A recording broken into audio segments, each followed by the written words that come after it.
മണിപ്പൂരിൽ സംഘർഷങ്ങൾക്ക് അയവില്ല. സ്കൂളിന് തീയിട്ടത് പിന്നാലെ ആൾതാമസമില്ലാത്ത 10 വീടുകൾ കൂടി അക്രമികൾ തീയിട്ട് നശിപ്പിച്ചു.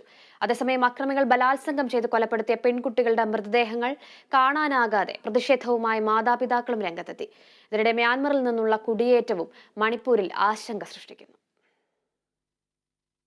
കുക്കി മെയ്തൈ വിഭാഗക്കാർ തമ്മിലുണ്ടായ വെടിവെപ്പിനിടെയാണ് 10ഓളം വീടുകൾക്ക് അക്രമികൾ തീയിട്ടത്. സംസ്ഥാനത്ത് ഇതുവരെ 27 സ്ത്രീകൾ ആക്രമണത്തിൽ കൊല്ലപ്പെട്ടിട്ടുണ്ട്. ഇവരിൽ 7 പേരെ ബലാത്സംഗം ചെയ്തും 11 പേരെ മർദ്ദിച്ചും 2 പേരെ തീയിട്ടും 5 പേരെ വെടിവെച്ചുമാണ് കൊലപ്പെടുത്തിയത്.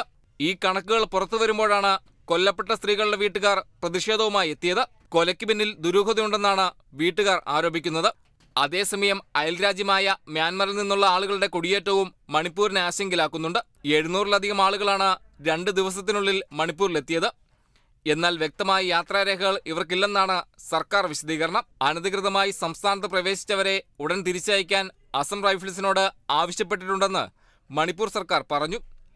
മണിപ്പൂരിലെ കുക്കി വിഭാഗക്കാർക്ക് ഐക്യദാർഢ്യം പ്രഖ്യാപിച്ച് മിസോറാമിലും പ്രതിഷേധം ശക്തമാവുകയാണ്. CYMA, MZP തുടങ്ങിയ പൗരസംഘടനകളുടെ നേതൃത്വത്തിൽ വരും ദിവസങ്ങളിൽ പ്രകടനങ്ങൾ സംഘടിപ്പിക്കും. അതേസമയം പ്രതിഷേധങ്ങളുടെ പശ്ചാത്തലത്തിൽ മിസോറാമിൽ സുരക്ഷ ശക്തമാക്കിയിട്ടുണ്ട്. National desk, Kerala vision news.